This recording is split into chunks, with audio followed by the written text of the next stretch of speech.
let me show you how to change your Omnipod 5. This is going to be a very quick hands-on guide, and as a little bonus, I'll also throw in how to change your Dexcom in the Omnipod app. So let's go. First, you want to take off that old pod before we start a new one. You want to peel it off just like a Band-Aid.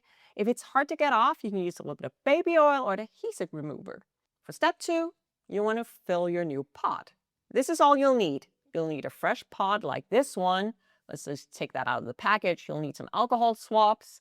You'll need an insulin vial, or I'm using a pen fill here. You can actually also pull the insulin from a pre-filled insulin pen.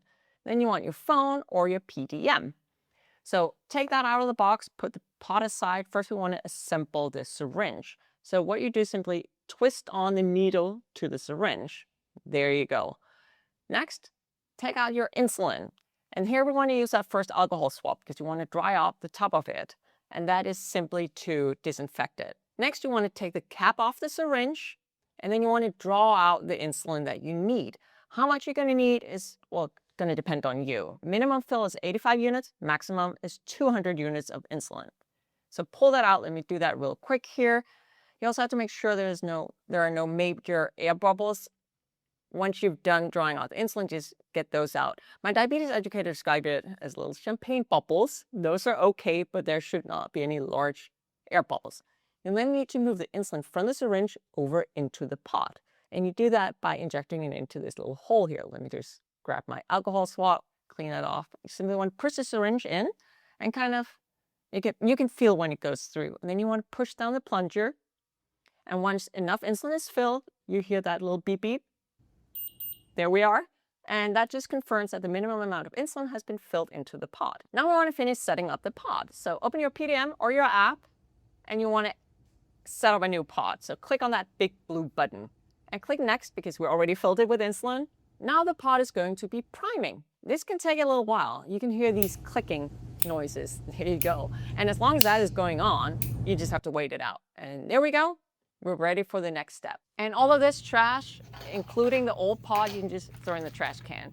However, the actual needle from the syringe should go in a shot container, so you can see that's not on the syringe. Now let's go to step 3, putting the pod on the body. Here's the pod. I want to place on the back of my arm. I already cleaned it with rubbing alcohol. So let me show you what to do. First, I'm going to take off this plastic part. So simply pull that up. I put my thumb here. There you go. You have to use a little bit of force.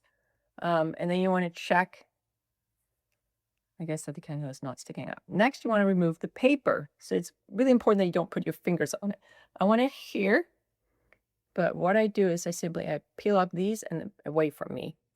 So the paper ends up and away. And then I hold on to the pot because I don't want to touch the sticky part. Okay? Up and away. Here we go. You don't have my face in the frame. I'm sure you'll survive. That's not the real interesting part here. Then you want to place it. I want it to be sort of on the soft side here. Not directly on my muscle. Okay.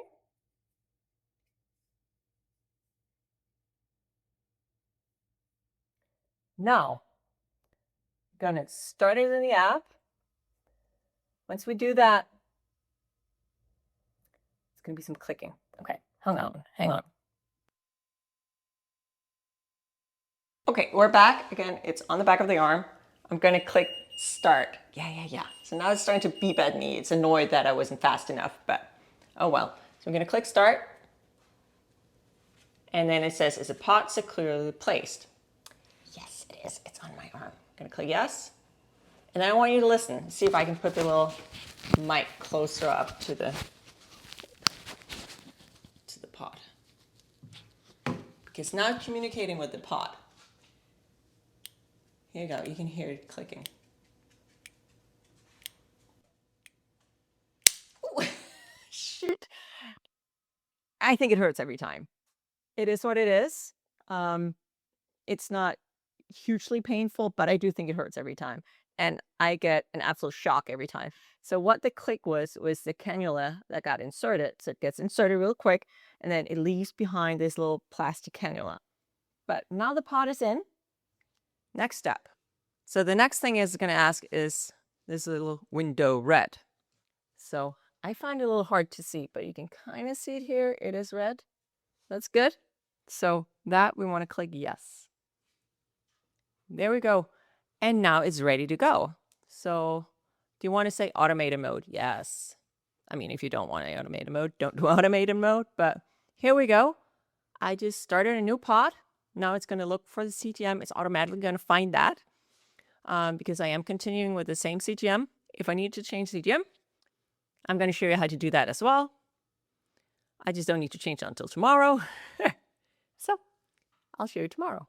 And now for that little bonus where I promised to show you how to connect your Dexcom G7 to your Omnipod 5 app. So you want to do as you always do, and you want to insert your Dexcom G7 15 days, 10 days, and then you want to connect it to the app either by typing in the code or by taking a photo. And I'm showing you this, not as a guide on how to use Dexcom. If you're in doubt on how to change the sensor, go find my guide on my YouTube channel that explains that. But hold on to that inserter. So let's just switch over to the Omnipod 5 app, because here you're going to click add sensor, and then you want to switch mode. You have to go to manual mode.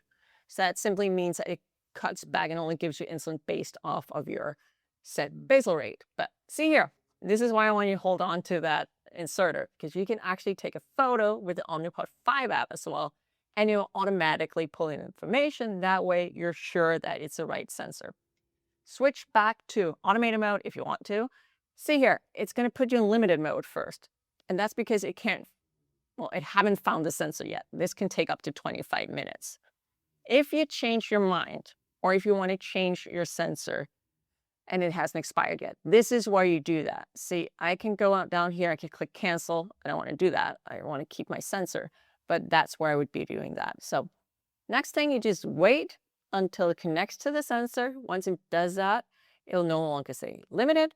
It would say automated mode, and you'll be using the Omnipod 5 algorithm to manage your blood sugars. That is how you do that.